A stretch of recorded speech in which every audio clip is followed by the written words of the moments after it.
Joe, how you doing, Good. Micah? Good. So awesome. Well, welcome, Micah. For the audience out there, this is Micah Wells. Do you want to give a quick intro?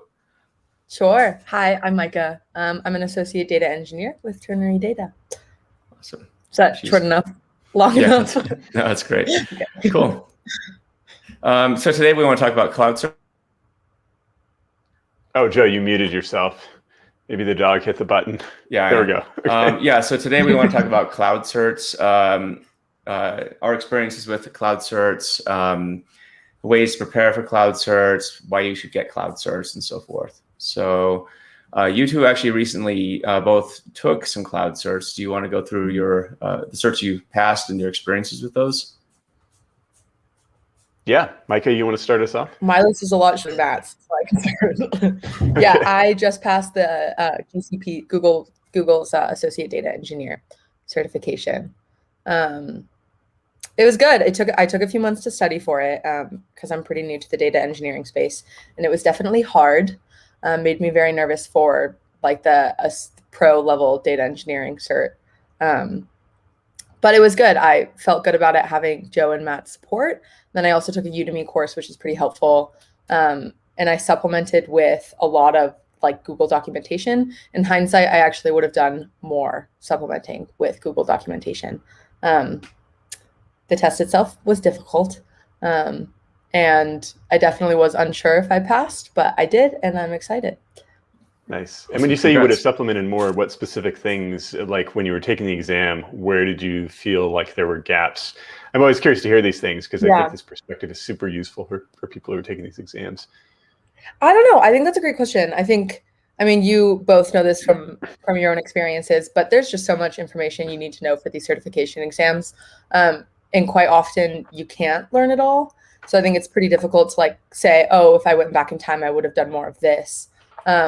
But if I went back in time, I would have done more like breadth understanding.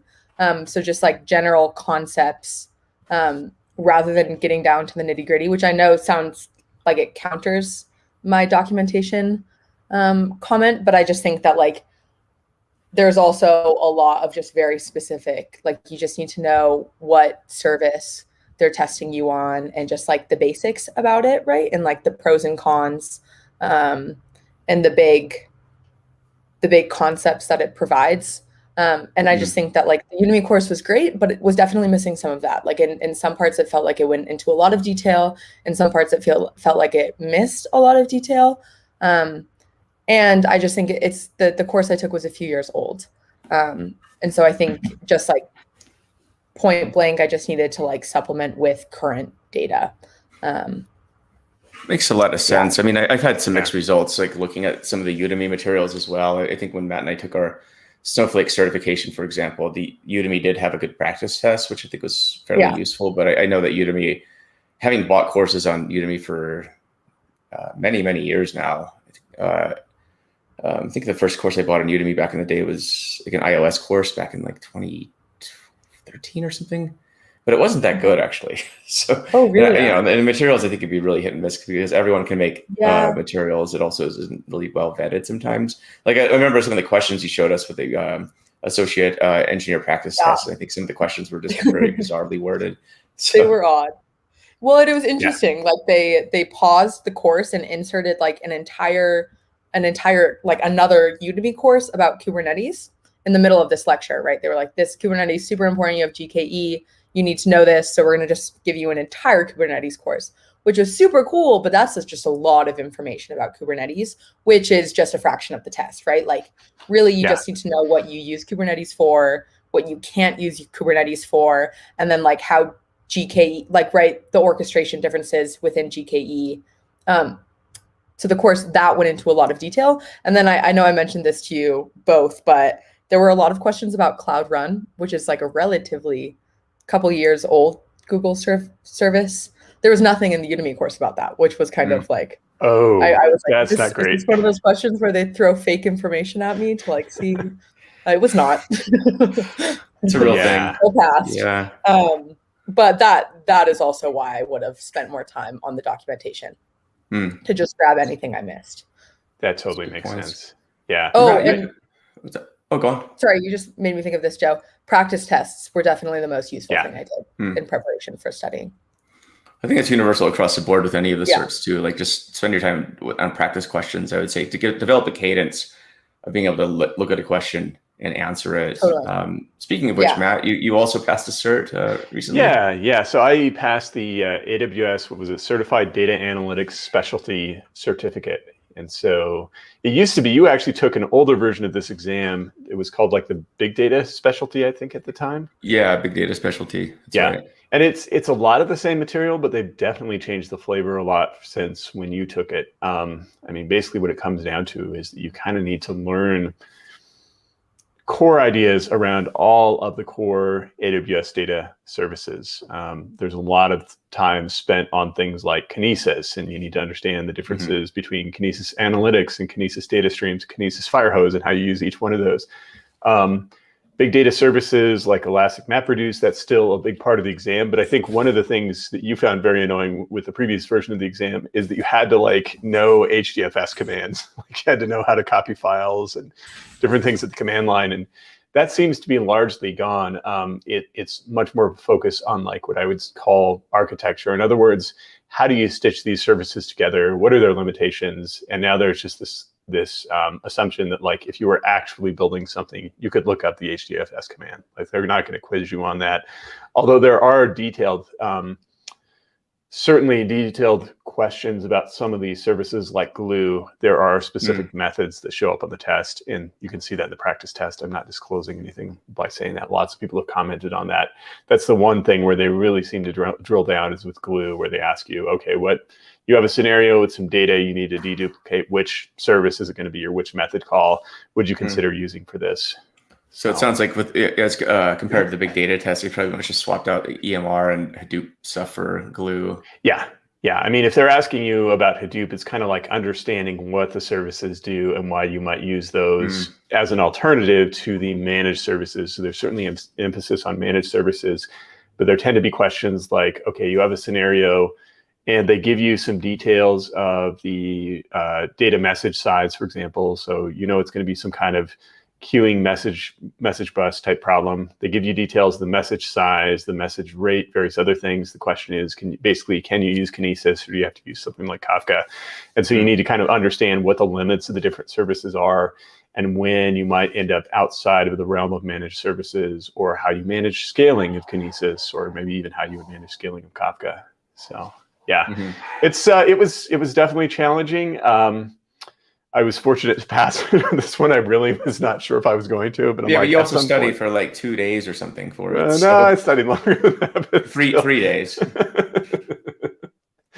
And the nice thing, I think part of what we talked about before the show was just talking about whether we find these certifications valuable or not. And I definitely have. I mean, I think you and I, Joe, have certainly been skeptical of certifications in the past, but having taken them, they give you a sense of architecture and how to solve architectural problems. Even though there's a big difference between taking a certification and actually being hands-on with Kinesis, for example, they help you to understand, if I'm architecting a system, how do I make decisions about which services to use, and what is the difference between managed services and open source software, or something like Confluent managed Kafka, for example. Yeah. Micah, did you feel like you learned anything from your experience with CERT? Yeah, I think they're definitely very useful. I think it provided a lot of context for me when using GCP.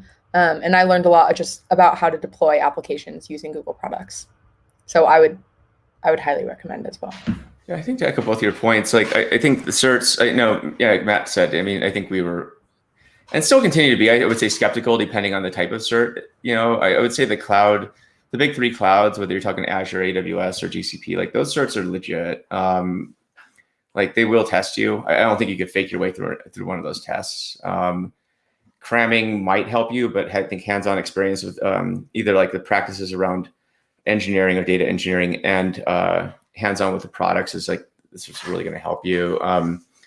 And it does reinforce, I think, kind of how these clouds want to be treated. Each of the clouds has its own way of doing things. And I can't count how many times I've met people who, have 10 years of experience in AWS, for example, but it more seems like it's like 1 year of experience times 10. Like, they didn't bother looking at the best practices of like AWS. So it's just basically repeating the same kind of stuff that you might have done maybe when you were on-prem or something. So these certs really, I think, are a good litmus test. Like if you can pass that test, for example, I don't think I need to ask you. If you can pass AWS's cert, for example, even the solutions architect associate, like I don't think I need to ask you, do you understand how AWS works at a fundamental level?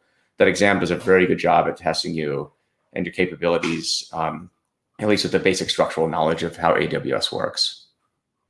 Yeah, I agree with that. I mean, what tends to happen, so there are two tendencies we have, I think, when we're working in data engineering or really any type of IT engineering. And one is that we're working on whatever stack we're working on, right? So even in the cloud where things are super flexible, team adopts a couple of technologies and we just work on those over and over again. So to your point, Joe, 10 times 1 year of experience, basically, you're just doing the same thing over and over again, and you get really good at a handful of services.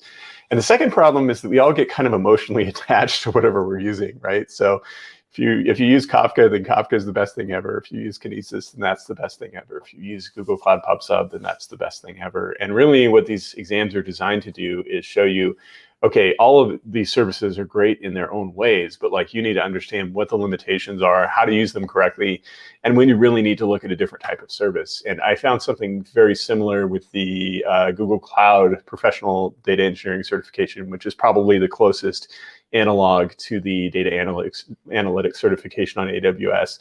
There were questions about like when you might have to use Kafka, for example, and when PubSub wouldn't work anymore, or when Google Cloud Dataflow wouldn't work anymore. Right.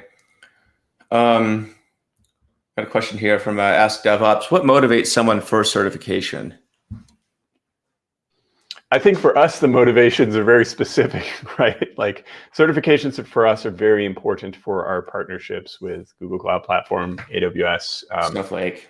Snowflake, yeah, exactly. At the same time, I feel like, that's why we started out doing certifications, but then thereafter we found that we actually learned a lot in the process. I actually like taking them sometimes. They're kind of fun. They're brutal, but they're fun. Yeah, it's this weird masochistic type of thing. I would say it's you get your money's worth and your time's worth. I think you come out stronger at the end. I can't see a situation where it's another waste of your time. But if it's related to what you're doing for work and what you're doing for, mostly for work, I think it's a good investment of your time at a certain point.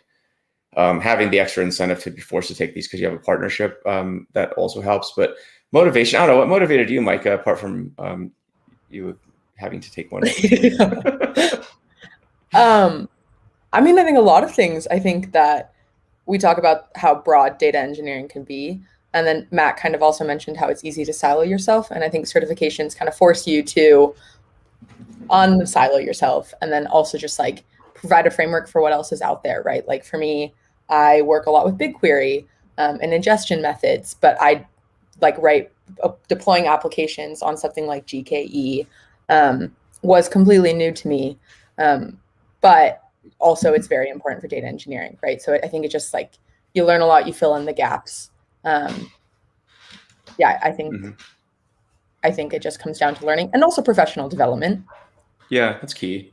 Mm-hmm. I mean, I know with Ternary, we invest a lot into professional development. It's mandated, really, even if it wasn't asserted. Like you have to keep learning. That's one of our main principles is continuous learning. So, and I mean, I've taken certs just for the hell of it too. I mean, I've taken certs I didn't need to take. And so, again, I think it's one of those things where I think it's a good litmus test of your knowledge in some ways. Like, okay, so somebody says, "Oh, I know AWS like the back of my hand." I'm like, "Cool, prove it." The easiest thing to do is for you to go take one of these tests and let's see how you can see how you do. And I would say, from a candidate evaluation perspective, if somebody has a cert and we're doing AWS, GCP, maybe Azure, Snowflake, whatever, like if they have a cert, that immediately bumps them higher up in the list. Period. It shows me a lot about their initiative, right? That's probably the biggest thing I see from them taking the certification, especially if it wasn't required for their job and they just got it on their own. It's like, okay, this is someone who's very interested in learning and very motivated. Mm-hmm. Yeah, and you said this, Joe, you can't fake it. Like you can't. Yeah. Like if somebody, like I said, if somebody comes to me saying, "Oh, I know AWS really well," I'm like, "Cool, don't study for this. Just go take it right now and see how you do." Yeah. If you pass it, then I think you know your stuff. If you don't, then you're probably full of it. So, or you just you suffer from Dunning-Kruger and just don't know as much as you think you do. But like these tests will expose you. I'm not trying to exaggerate the the difficulty of them, but they will. I mean, I can I think Matt and I and all of us agree. Like if you see somebody who's passed, like it's just, to me, it's a good evaluation. Like, okay, at least you've hit this wrong. Not saying you're a total expert and stuff, but at least you have a body of knowledge. I would say at least you're competent, right? Otherwise, it's hard to evaluate. Right. Like I'm writing an AHA data engineering assessment right now for somebody, and it's interesting. The types of questions I'm coming up with are like, it's very general. Like you have a column data warehouse maybe, but they want to do real-time data. How do you do this?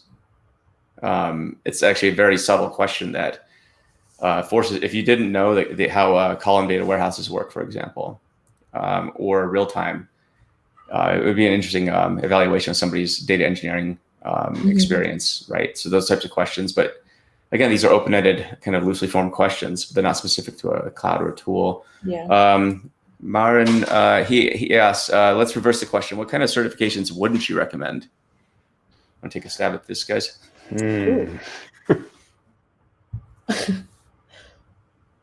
That is a very good question. I don't think I have an answer off the top of my head. The cloud certifications so far have all been pretty valuable, and specifically I'm talking about AWS, GCP, and Snowflake for the most part. And I assume the Azure certifications, for example, are really good about teaching you that platform, but I haven't taken them yet. Let me ask you this. What about when you see people who post like their Udemy certifications or their Coursera certifications on their LinkedIn? Do you think those hold any weight? And I think you have to kind of dig into whatever the course is to figure that out. Maybe that's a good point, because like you were saying, anyone can put material on Udemy, and some of it is very good and some of it is not quite so good. Yeah, because I'll see some of these certs once in a while for Coursera certifications. Which again, it's hard to evaluate, but I've seen some people claim like, oh, I'm GCP certified, and I'm like, which one did you do? And it's like, well, I did all the Coursera classes. It's like it's not the same. It's not the same thing, unfortunately.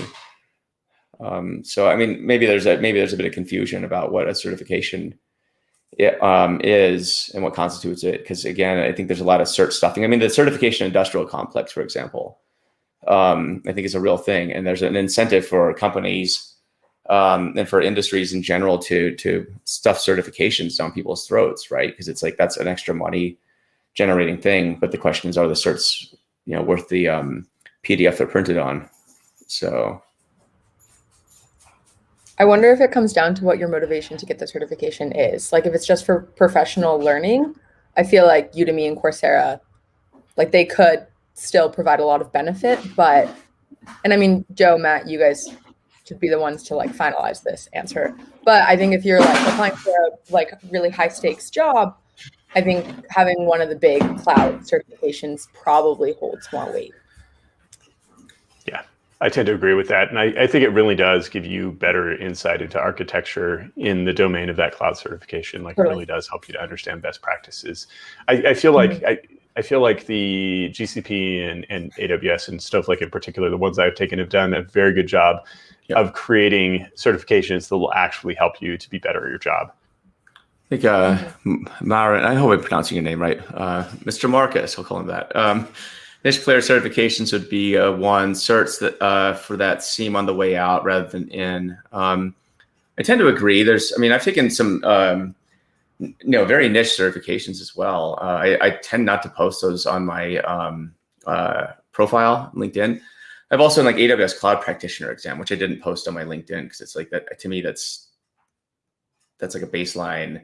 Like, are you awake kind of test. It doesn't really tell me much else, right? But yeah, I agree. And there's a lot of niche players. I would say just choose wisely. Like if there's a lot of demand, like salary demand, go with that. Like I think AWS's solutions architect exams still are among the higher paying certs out there. That assumes you also have the related experience, because like a cert without experience is just a cert.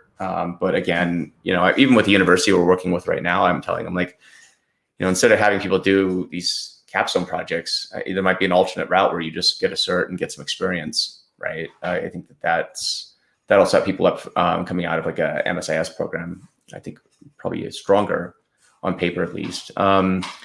There's Ku thinks not Udemy for me unless I know the outline and structure well. That is so true. I think per your experience, Micah. Yeah. Yeah, that's interesting. I mean, a lot of it, maybe you look at the reviews and that kind of thing and try to determine which courses are really good. I'm curious to get your thoughts on this, Micah. What were your thoughts on the question format? That's something I'll maybe address in just a second. But like, what do you think about the way the questions were structured and the process of eliminating answers? Oh, yeah. I think we talked about this in the difference between the GCP Pro data engineering certification and this one. It seems like your experience with the Pro is it was a lot more like situational and there were multiple correct answers. So that sounds very difficult to me. The associate level exam it seemed like there was generally just one correct answer. What was super interesting is I grouped these questions kind of into two categories. One was about like GCP products. Like you really had to understand what this product was, what they offered. Sometimes they threw in fake products and services. And then the other category of questions was just logic based, right? Like you have to understand these technical processes. Like take networking, for example, you have to understand like the nuances there and everything that goes into networking. And then you could just answer these questions with logic. So rather than multiple correct answers, there were like some just in impossible answers. Like technically except if it's Cloud Run, you didn't know about it, right? Except if it's Cloud Run. Right. Learn about Cloud Run. We got I'm gonna have these questions kind of go out of order a bit. Okay. Iris asks, has anyone taken the Snowflake cert? How do you find it? Matt and I took it last year. The Snowpro Core. I plan on taking the architect exam at some point or the data engineering one. Just haven't gotten around to it yet. But I think the Snowflake cert was really good, actually. The subtle difference is the scoring on it. You have to get, I think it was an 80% pass. Some of these exams don't give you the actual criteria or the score that you have to pass. Snowflake was very explicit, where it's like 80% or higher or you fail. But thankfully, I think we were both well prepared. I finished mine in about 30 minutes. Then you finished yours quick and got like 95 or something. I tend to always use all the time unless I'm really, really confident. I'll just go back and reread answers, and I figure take the extra half hour, whatever, because it improves your odds of passing. So it wasn't that hard though, but I also didn't mind the day of Snowflake's IPO, so I think I was more interested in figuring out what the stock price was doing versus how I passed, because I knew I'd pass it. The thing with all these tests, I would say, is like you have a certain number of questions you can get wrong. So like when you take the test, know that your bucket is like 10 questions maybe, or whatever number. And so those should be marked for review, and then go through those questions. And as long as you're marked for review is no more than that number that you need to pass, I think you're in good shape. You might be in bad shape, but typically that's my tactic. Is just to do it that way. So with Snowflake, it was very obvious because it's like you have it's not a guesstimate. Like you have to pass X number of questions. That's it. So it's harder in some sense because you don't have arbitrary scoring like you do with GCP's exams, for example, which don't have a logical cutoff, right? It's curved. Exactly. Snowflake's very explicit. Like you either hit it or you don't. Right. And the other thing I will say quickly is like retake policies are a big thing. So you want to strategize going into a test. How are you going to answer these questions? And if you fail, what happens? So for GCP, you have 2 weeks after the first failure, 3 weeks after that, then 6 months after that last one. Whereas I think Snowflake, you'll quote me on this, but Snowflake and AWS, I think you can keep taking them. And so that needs to fit into how you come prepared to pass. Because like for GCP, like you better pass your first time because you don't want to have to go back and do it again. So I know I kind of went off on a tangent there. Got a question from Ku. What's up, Ku? All the way from Singapore. Thanks for hanging out with us. I know it's late there. I think we should discuss from another angle. How can we get HR to understand more about certifications, and how can these certifications help them search for the talents they need? Any thoughts? That's interesting. Yeah. I mean, is HR really aware of these certifications? I think actually the starting point would be to ask employees within the company to get certifications. And then I think once hiring managers can see the internal value of certifications, ideally they'll kind of push that as a criterion for external hiring and almost advertise it on LinkedIn and such, like, hey, get certifications in these areas. We're really looking for people. This will help to move your resume to the top of the pile if you get X, Y, and Z certifications or any of the three. Mm-hmm. Because I mean, that's one of the problems I've seen. Of course, everyone is overworked. Everyone has a huge backlog of stuff to do. And so generally managers are not going to give you a lot of time to work on a certification, and the company's not going to want to pay for it. But I think once you've seen the value of it, it's like, yeah, your engineers are going to be far more efficient because they'll understand more of the context of possible ways of solving problems if they get these certifications. Mm-hmm. Any thoughts on this, Micah? I think, Matt, that was very well said. Oh, thanks. I think there's also the notion too, if you have a team of people that have all done the certification, like you all at least, I think, are starting from a good baseline, and there's not sort of stray knowledge, so to speak. There always will be, but I think at least if you have a team of people that, I know from, Matt and I, we've done a lot of the same certs. And so we have at least a baseline representation of like the knowledge that we would expect ourselves to have and other people. And I think that's been invaluable in how we've interacted both with each other and with clients, right? Like I think there's a certain bar of knowledge that we both jump through, and I think we can at least communicate on that level. Whereas I would say if we didn't have that, I would be uncertain about at least the baseline level that Matt has, and vice versa.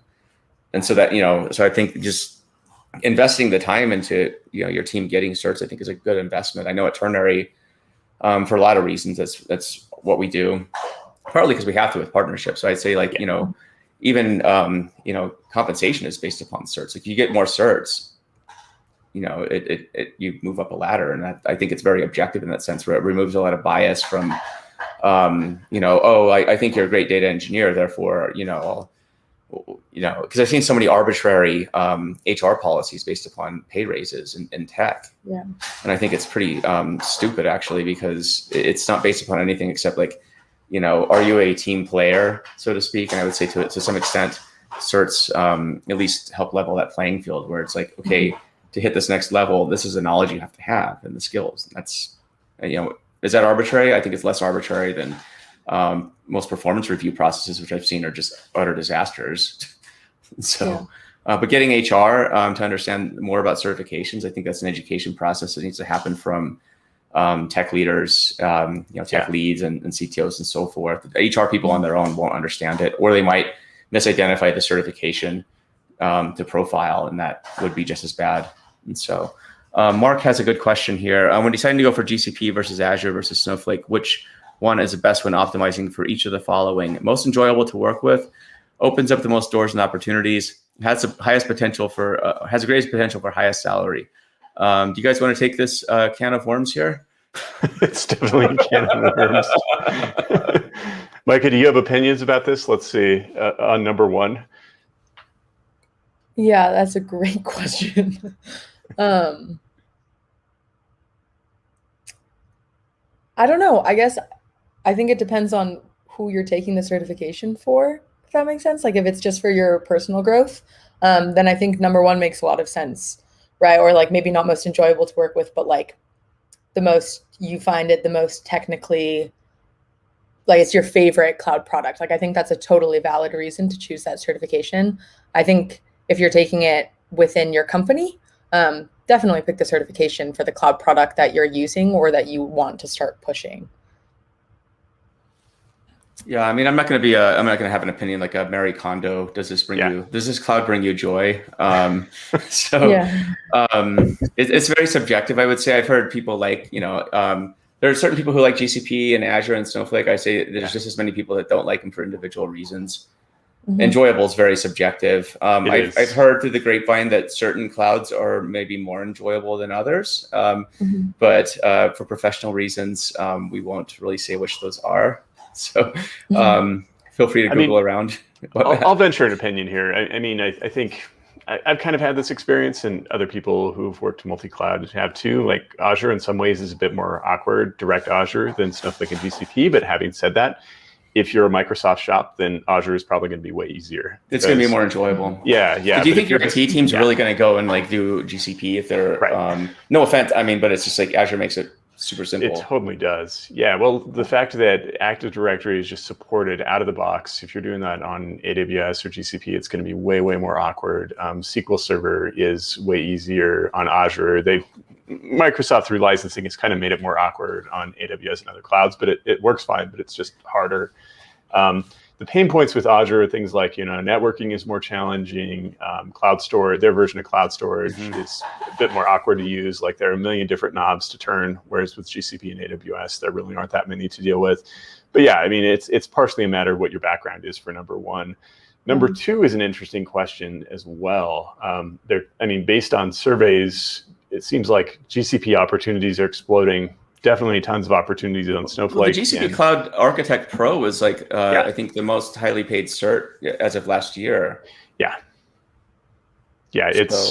So we'll see how the growth curves goes, but it feels like under Thomas Kurian, they're doing a really good job of pursuing the enterprise. And so there are lots and lots of opportunities with GCP, but like, you're not going to go wrong with Azure either, right? Like it's a huge market. I think our prediction is Azure is going to be the biggest cloud. It may well happen. It's controversial, but then Snowflake cert, I would say, if you have a need to work in Snowflake, get the cert, but that assumes you're working in it. This also doesn't preclude you from getting the other certs because Snowflake works in any of the clouds. And so I would still say, like, where we see people get tripped up with Snowflake is not understanding the cloud that you're operating in. It's getting the data into Snowflake that's usually the harder part that we help people with. And so if you understand things like ingesting data, especially real-time data, into Snowflake, this Snowflake exam is going to help you to some extent in the cert using stuff like Snowpipe, but the real magic happens like everything else that happens up to Snowflake. Right, so I'd say Snowflake would be more of a good complementary cert versus a standalone cert. Like I would still say if you're going to be in the cloud and you have a need, get the cloud cert and then get a Snowflake cert. I don't know, am I off base in that, Matt? No, I totally agree, and it's not a bad thing to start with the Snowflake cert necessarily. Yeah, it isn't. Ultimately, you're going to want to stack certs, right? If you're really going to be some engineers are just going to work in Snowflake and they'll have a separate ops team that kind of handles the other side of things. But that tends to be a pretty awkward marriage. Like ultimately, you want to own some of the cloud infrastructure if you're going to be working with Snowflake. Otherwise, you're going to be constantly asking for permissions and things to get things done. So. And the thing with Snowflake too is if you are in the data space, so say you're a data engineer already, or you're a DBA, or you're an analyst, I would go just play around with Snowflake and see if you enjoy it. And even if you're working with something else right now and you want your career to go towards Snowflake, play around with it a bit. If you still feel like that's where you want your career to go, then maybe get a certification and look for a job that will use that certification so you can really get some good experience in it. Yep. What about salary? That one's a tricky one too. Yeah, I mean, if you go by the stats, right, it's kind of it's a tricky one. If you went stats alone, like the GCP Architect, I would say is still the highest paid cert by Googling it. But I've also seen the same thing. Because it was weird. AWS. I remember several years ago, the Solutions Architect Associate actually paid more than the pro version of it, which is just bananas, right? Because I just think it's because very few people at that time had gotten the pro level cert because it was so dang hard, and the certs was still kind of rolling out. This must have been 2017 or something. So it's hard to say. I would say the biggest thing is going to be depending, highest potential for salary is like where are you going to work, what are your skills you bring to the table, and then the cert is sort of like that. That's going to help bump it maybe a bit. I mean, there is, I would say, probably a good analysis to be done in terms of like what certs incrementally do tangibly boost salary, but I don't think I've seen good numbers behind that, precisely because I think a lot of the way these surveys are done are like complete BS to begin with. Because again, a classic example, like I said, was like the AWS associate versus pro cert, and the associate paying like significantly more than the pro version, which is like that makes no human sense whatsoever, like in any universe you're in. Like that pro cert in particular is like very hard. So it's hard to say. I would say just, how are you gonna make a lot of money? Get into crypto actually, just to avoid being in tech. That's right. Yeah. Crypto's not tech, right? As a freelancer or a company, have you lost work because you don't have a certification? I would say that's a tricky question for us. I would say that the answer is actually a bit nuanced. We could lose work because we can't maintain partnerships. So there's that. But I would say as a freelancer or a company, I don't know I've met anybody who has lost work because they didn't have a cert. Have you? Any of you heard of that? Yeah, I'm not aware of that being the case. I mean, the tricky thing is that as an individual, you can't really have any partnerships no matter how many certifications you have. You basically have to have multiple people in a company generally to have any kind of partnership. And so at least when it comes down to partnerships, that's probably not going to be your main blocker. The blocker will be that you're freelance. But having said that, when you put in a bid for something, I suppose your bid could be prioritized if you have a certain certification. It's possible. I mean, if you have it, I'd definitely advertise it. Yeah. So and consider getting it if you're working on a particular stack, Snowflake, Azure, GCP, whatever. Consider getting a certification, because in theory, that should be a way to boost your income, boost your hourlies, various other things. Mr. Marcus, I want to pronounce your name. Do you know how to pronounce that? Marin, whatever. Sorry. Okay. Without describing their value, do you expect certifications to become mandatory? Think of the legal medicine fields where degrees are mandatory for professionals. Any thoughts on this? That's a good question. I mean, there's been this debate in tech. You've probably been following it for a long time, Joe. What do you think? I think that the comparison tends to be more between other engineering fields and software engineering. And some people argue that we should have certifications just like we do to be an aeronautical engineer, for example. I've seen arguments on both sides of that, and so far I haven't seen a really compelling argument that these should be mandatory necessarily. Generally, when people are talking about professional accreditation, it would involve exams plus a lot of specific training. But I think the concern is in tech that the domain changes so fast that it would be extremely hard for a full certification program to keep up with the skills that people actually need. I think that's been the main criticism of industry certifications in tech.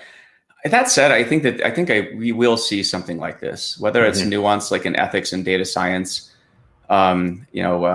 certification or something. I can see this happening precisely because the field of data in general has become somewhat of yeah, thanks.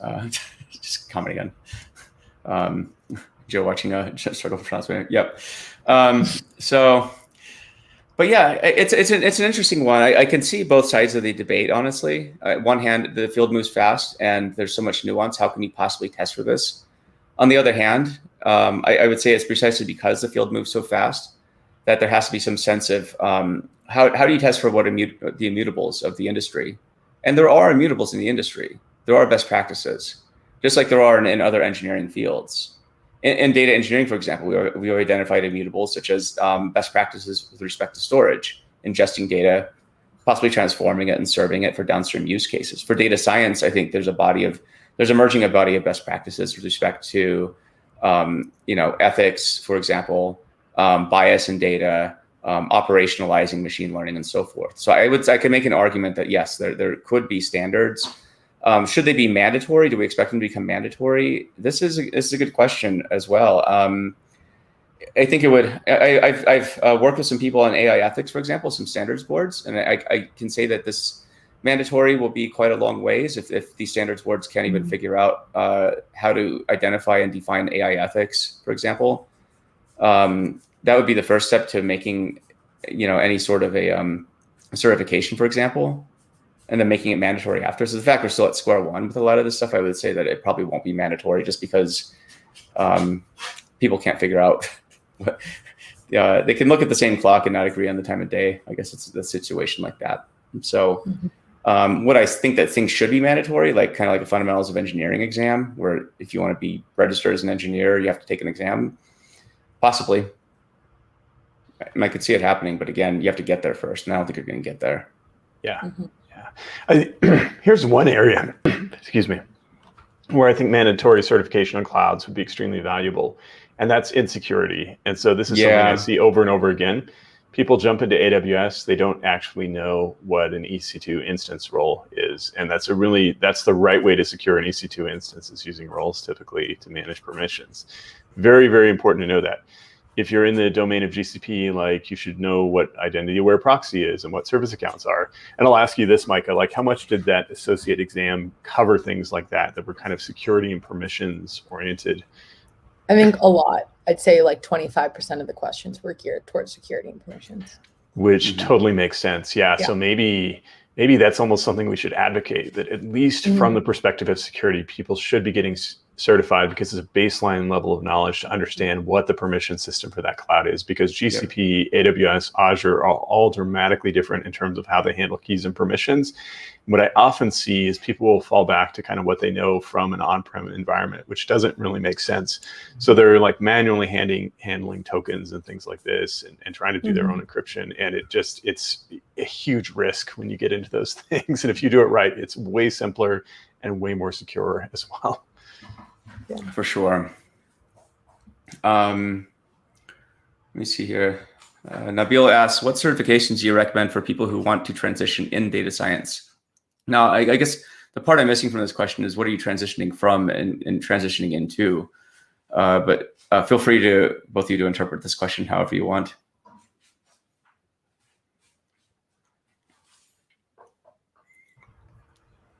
I'd assume not all at into once. Data science. Okay, that's how I was interpreting it. Yeah. But from what? I don't know.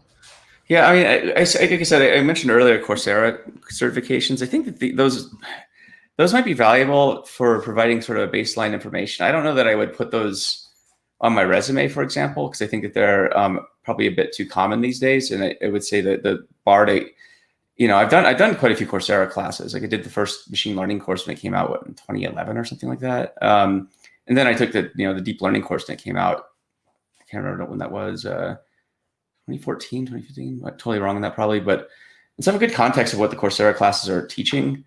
But a lot of these are just sort of fill in the blank types of courses too in the material. So it's not like it's, I wouldn't say like, the Coursera certs, for example, are like, represents like a high level of, I guess, achievement, not to discredit it, but it's not like it forced you to work like super, super hard.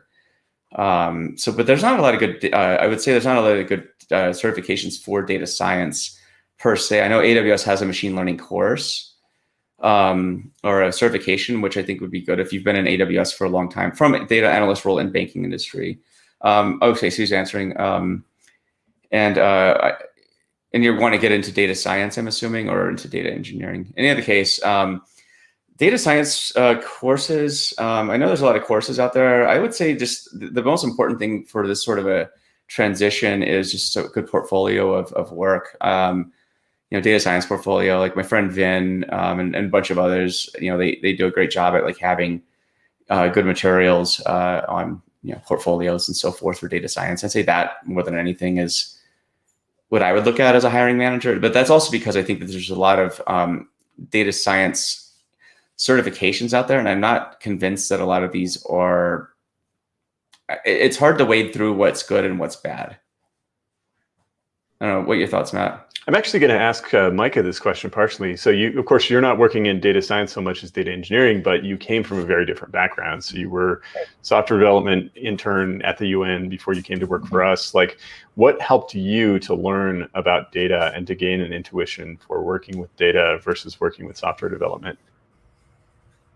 Oh, that's such a good question. I would say just practical experience, right? Like actually hands-on working with data. I remember early on, I interned for you guys first for like 6 months. I remember earlier on, like us having these conversations, and it just like, I would kind of be grasping what we were talking about, but it didn't really make much sense until I started to actually like hands-on, like working with BigQuery using SQL.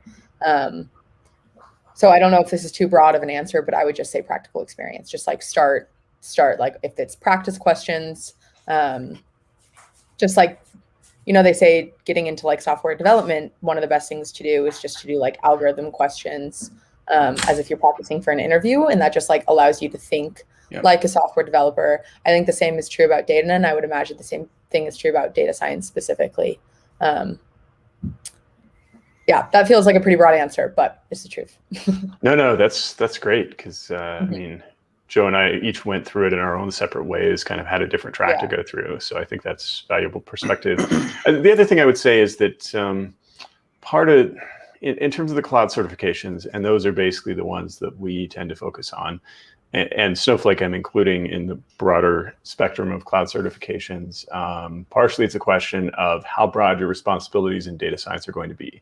So are you quote unquote full stack data science? I think Joe and I are both kind of skeptical of the idea of full stack, but we also recognize that it's a practical reality in startups or in small teams that people just have to do a lot of their own data engineering work. If you're going to be full stack, then like getting some cloud infrastructure oriented or data engineering certifications is going to be very useful. It's not going to teach you data science, but it's going to help you just to have the broader skill set that you need to get your job done. And then like you were saying, Joe, these ML engineering certifications, like Google has one as well, those can be very useful. They do teach you a lot about I've been studying for it actually. After my data engineering cool. renewal, I'm taking the ML engineering exam, sometime this year, and I started studying for it. And I think that is a legit exam, actually. It's going to be hard. I also think from the perspective of, does this evaluate whether or not you're good at understanding ML problems and how to construct infrastructure around it? Yeah, 100%. I looked through the practice questions. I'm like, yep, that's a good question. That's a good question. I didn't see anything in that led me to think, okay, this is like a complete fluff exam that didn't add any value. On the contrary, it actually, I think, would evaluate not just your skill in GCP, but also your skill probably as an ML engineer, doing stuff in GCP and probably other clouds. So I think a lot of those skills are translate over. Nabil also asks, is Kaggle a good platform for data science beginners to self-learn? I did Kaggle way back in the day. I think, what was it, 2013 or something? So that's been my experience on it. I think it's a good place to learn how to solve problems, though, right? Even if Kaggle as a competition because it used to be more of a competitive environment. And I still, have some friends who are competitive Kagglers and so forth. And I think that, that's a cool thing if you're into it. But just doing the projects and learning how to, I think, solve the problems that they're giving you, I think is a good exercise. The muscle memory of becoming a good data scientist, I think, is like learning how to solve problems quickly and efficiently and effectively.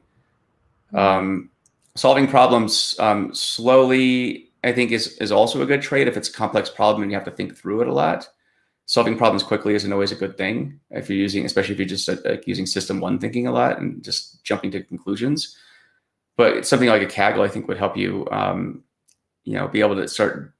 A good data scientist, I think, is a person who can dig beneath layers and really understand root causes of problems, right? And be able to solve problems in that. But it only comes through repetition. And this can't really just be taught through a course. Like, you have to develop the muscle memory of being able to identify a problem and really think through it and solve it. So I think Kaggle is a good place. It has good problems. Any thoughts? I would say that there's a lot of skepticism of Kaggle. So there are people who are very positive about Kaggle. There's also some skepticism of it now. And that debate is kind of beyond things I want to talk about today. But I would go online and read a lot of Medium posts and other things, debates about the effectiveness of Kaggle. And I think that will help you to learn where it's useful and maybe where it's not so useful. I think the criticism of Kaggle comes down to the fact that maybe these are sort of toy problems in some ways and maybe not as close to business problems as you might see. But I think you're still going to learn a lot on that platform. But you need to learn more beyond what Kaggle will teach you. Yeah. I mean, I think Project Euler is another one where I think it's just good math type problems to solve with code. Euler as in Euler's number, not as in like oil Houston Oilers back in the day.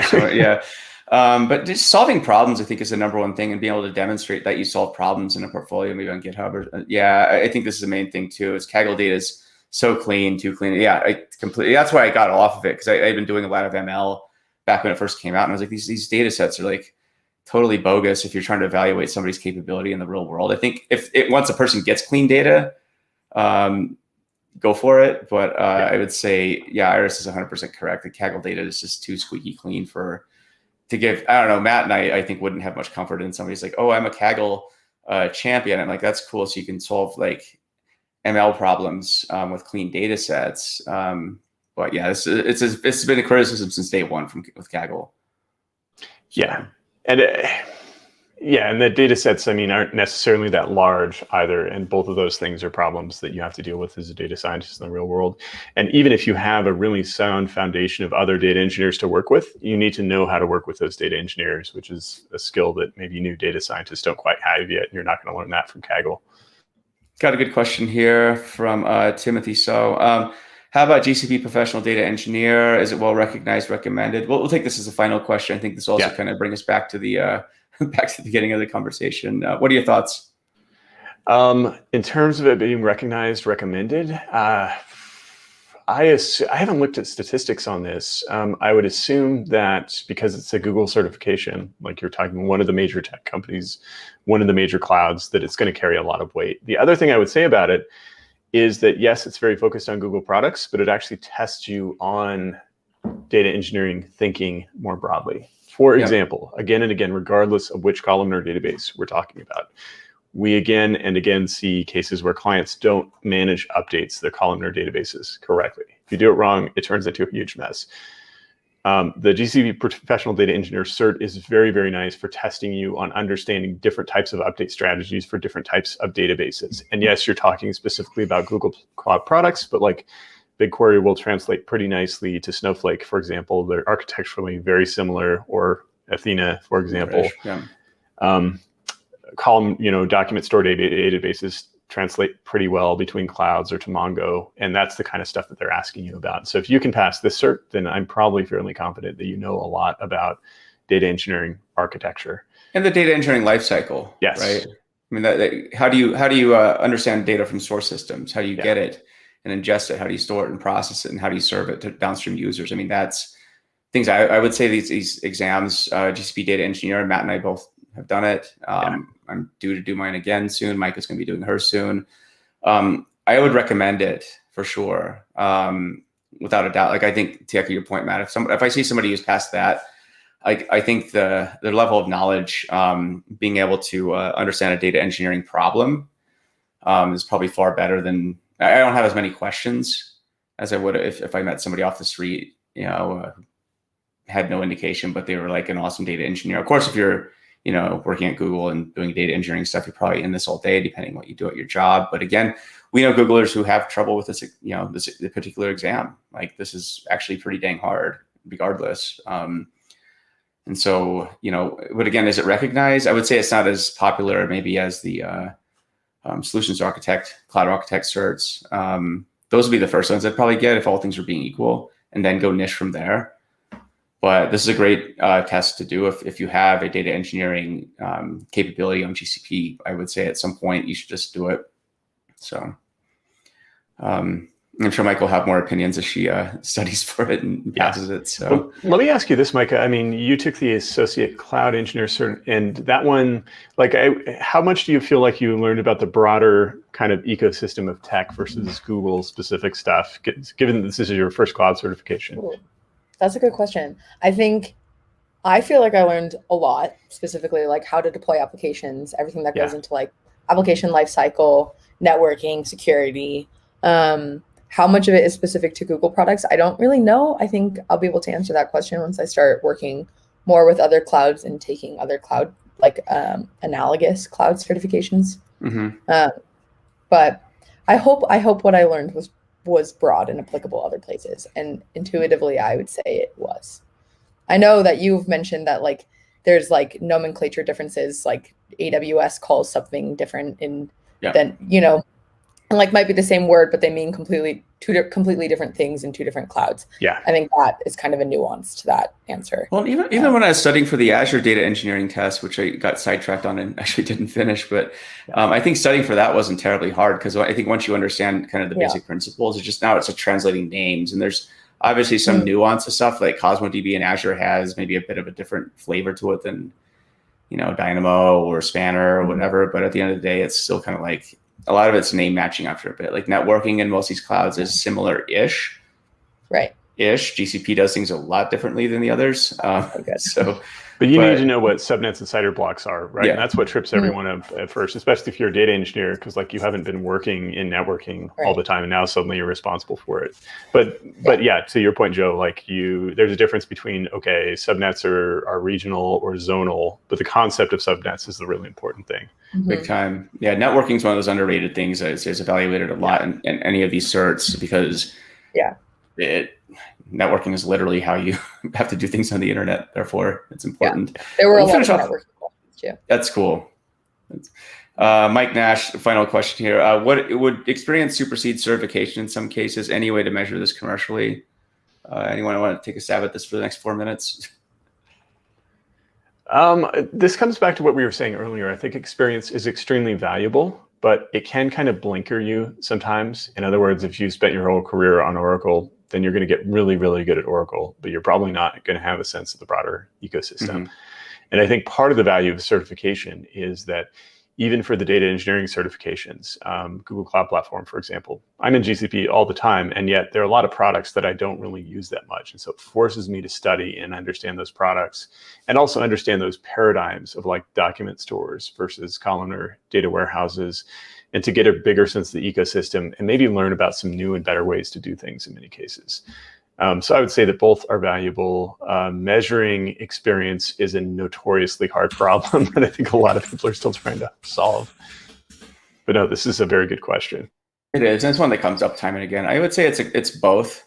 I would say all things being equal, experience is still going to trump a cert probably every single time, but a cert definitely, like if it's a question between two candidates and one has they have equal experience, I'm going to pick the guy with the gal, whatever, with the same experience and the cert every single time. Unless they're a total jerk or something. But I just think it's, it does mean a lot in terms of just the effort you put into it. And again, it does depend on the type of cert you've listed as well, right? If it's some niche cert from like Acme company on something or other, then it's, it has to have weight in the marketplace too. Like your Udemy cert, please don't list those on your resume. That probably actually works against you in some ways. But if you get one of the big 3 clouds, plus Snowflake, I would say that's pretty good. But again, you got to have the experience to back it up. What I do see is people like cert stuffing. So they'll maybe be in grad school or something and they just get a ton of cloud certs because, you have so much time in your hands. I'm joking. But, you come out of grad school with a lot of certs, but no practical hands-on experience. I think that indicates to me like you have a lot of initiative to get certs. You need to get the hands-on experience now. And again, I'd probably be willing to take a gander on you, right? Because at least you've shown initiative to, to use your time in like a very masochistic sort of way, I would say. You could be out doing something else, playing Fortnite or something, and instead you're getting certs. So I think that's cool, but you still got to get the experience, right? There's just a lot of stuff that you see as a data engineer, as an engineer, just working every day that you're just not, a cert is not going to pick up on. So, but again, I think as well, like I was talking to somebody recently who, they spend all their time in the Hadoop ecosystem, and, even for problems I don't think would require Hadoop and stuff, they're like, well, we got to solve it using that because that's the tool that they know, and they hadn't been exposed to a broader ecosystem. So to your point, Matt, there's also, I think, something to be said for, the fact that certification does expose you to the different aspects of the clouds that you might just be woefully unaware because you just don't need to, but it might be a more effective way to solve that problem. So, yeah, that's quite often the case. And that's the emphasis with both the GCP and AWS data-oriented exams. It's like, Hadoop is great, but here are some things it's really good for. If you can use managed services to do the same thing, then you might want to do that because it's going to make your life easier. For sure. Awesome. Well, it's been fun, everybody. Thanks. And thanks to the audience. Thanks to everyone who's stuck around listening to us blab for an hour about certifications. Feel free to subscribe to us on YouTube. We're growing a good following there. And again, this is broadcast on LinkedIn Live, YouTube Live. And also we have a newsletter. So go to ternarydata.com. Subscribe to our newsletter. We have, it comes out usually every Thursday. We just released our last one on Thursday, but it's got, original content, exclusive content, links, as well as discount codes for our services. So if you want to work with us, subscribe to our newsletter at ternarydata.com. Thanks to Micah and Matt for the great conversation. Well, and incidentally, I'm working on an article about the AWS cert I took and some strategies for passing it. And I think in this case, that's pretty valuable because there's not a ton of material around the data analytics specialty. Right. So Mike is also working on an article as well. So we'll have both of those hopefully in this week's newsletter. So so that's reason enough to subscribe. Please do. All right. Thanks, everybody. We'll talk to you next Monday. Have a good one.